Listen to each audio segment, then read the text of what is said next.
Assalamualaikum warahmatullahi wabarakatuh. Tabik pun, hari ini kuliah manajemen hidupan liar akan membahas tentang migrasi. Migrasi kita lihat dulu definisinya ya. Migrasi adalah perpindahan tempat tinggal, baik secara permanen maupun temporal. Dalam ilmu sosiologi, menurut sifatnya migrasi dibedakan menjadi dua bentuk, yaitu migrasi vertikal dan migrasi horizontal. Migrasi vertikal yaitu perubahan status sosial dengan melihat kedudukan generasi. Misalnya status menjadi induk satwa ataupun pejantan dewasa. Yang kedua, migrasi horizontal yaitu perpindahan populasi secara teritorial atau spasial atau geografis. Nah, biasanya di dalam manajemen hidupan liar itu kita membahas migrasi yang sifatnya horizontal. Kalau yang migrasi vertikal itu dibahas secara khusus pada perilaku satwa liar, terutama perilaku sosial. Mengapa migrasi ini bisa terjadi? Migrasi dapat disebabkan karena adanya perubahan musim. Musim panas, kemudian musim dingin. Di belahan bumi utara, kemudian berubah, di sana ada 4 musim. Nah, pada saat musim dingin, mereka melakukan migrasi. Kemudian penyebab berikutnya adalah ketersediaan pakan dan air. Biasanya daerah-daerah yang mengalami musim salju, maka ketersediaan pakan menjadi minim, bahkan hampir tidak ada, karena lingkungannya berubah. Semua lokasi berubah menjadi salju atau es. Nah, pada saat itu satwa liar akan mencari lokasi yang bisa menyediakan pakan mereka, sehingga mereka bergerak pindah. Kemudian akibat gangguan manusia, kalau habitat suatu satwa liar itu terganggu, misalnya lokasinya hutannya dibakar ataupun ditebang ataupun dibuat pemukiman, tentu satwa liar akan pindah. Dan ini bisa sifatnya menjadi permanen, tidak mungkin balik kembali. Tapi kalau secara alami, maka biasanya mereka akan balik kembali. Bisa juga disebabkan karena bencana alam. Atau bisa juga disebabkan karena adanya perkembangbiakan atau bertelur ke suatu tempat, sehingga mereka mencari lokasi yang mendukung. Berikut adalah contoh satwa yang melakukan migrasi. Di Afrika misalnya ada wildebeest biru. Satwa ini mirip kerbau. Mereka adalah herbivora dari Afrika Selatan. perpindahan dari negara Tanzania ke Kenya dalam rombongan koloni bisa sampai 1,5 juta ekor. Melakukan perjalanan panjang sejauh 480 km. Dan biasanya perpindahan ini diikuti oleh satwa yang lain. Antelope, zebra, mereka mengikuti perpindahan. Mencari sumber pakan baru. Kemudian satwa lainnya seperti penguin.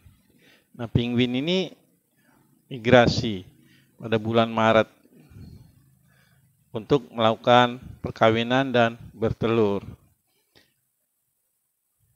Untuk jenis-jenis ikan seperti ikan salmon, melakukan migrasi sejauh 6.000 km.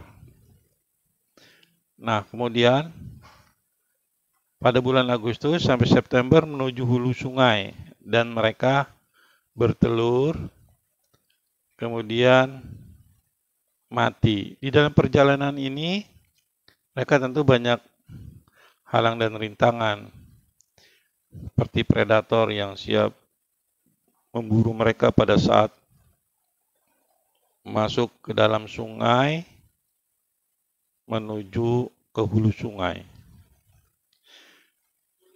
Spesies lain adalah monarch butterfly atau kupu-kupu raja. Pada bulan Oktober, mereka dari Amerika dan Kanada menuju Meksiko. Bermigrasi menempuh perjalanan 4.000 km dan pada bulan Maret mereka kembali lagi. Kemudian burung Arctic tern atau dara laut Arktik.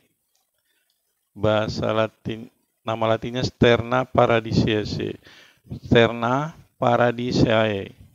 Burung ini memecahkan rekor sebagai burung yang sangat jauh menempuh perjalanan hingga mencapai 80.000 km. Dari Greenland bagian utara bumi ke Laut Weddell di bagian selatan bumi. Burung ini termasuk burung kecil, tapi perjalanannya luar biasa. Sampai kalau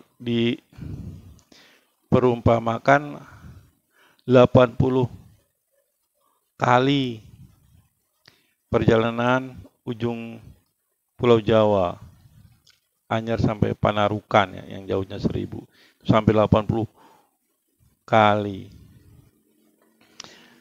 Nah, di dalam perjalanannya tentu mereka banyak mengalami kendala.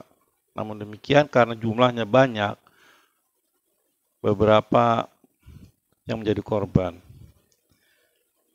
Seperti wildebeest dihadang oleh singa dan juga buaya. Ikan salmon dihadang oleh beruang, burung elang. Kemudian bagaimana manajemen satwa liar migran ini? Yang pertama perlu adanya perlindungan habitat dan koridor dari kerjasama pemerintah antar negara. Kalau seandainya satwa liar tersebut perjalanannya dari negara ke negara.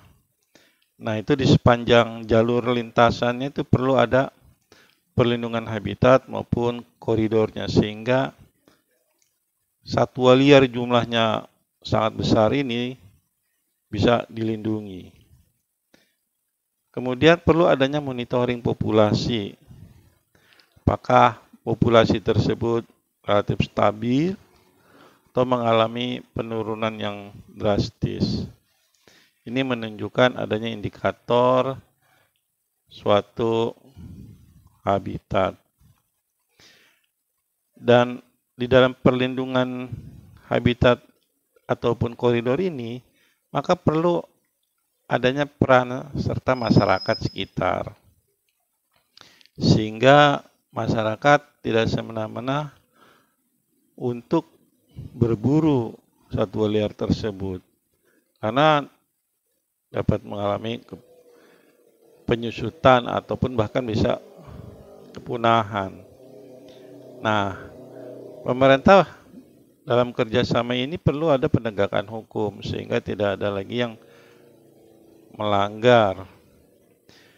Kemudian bukan hanya untuk dilindungi, tetapi bisa juga dalam kerangka untuk ekowisata, pengamatan burung, pengamatan mamalia, dan juga ikan.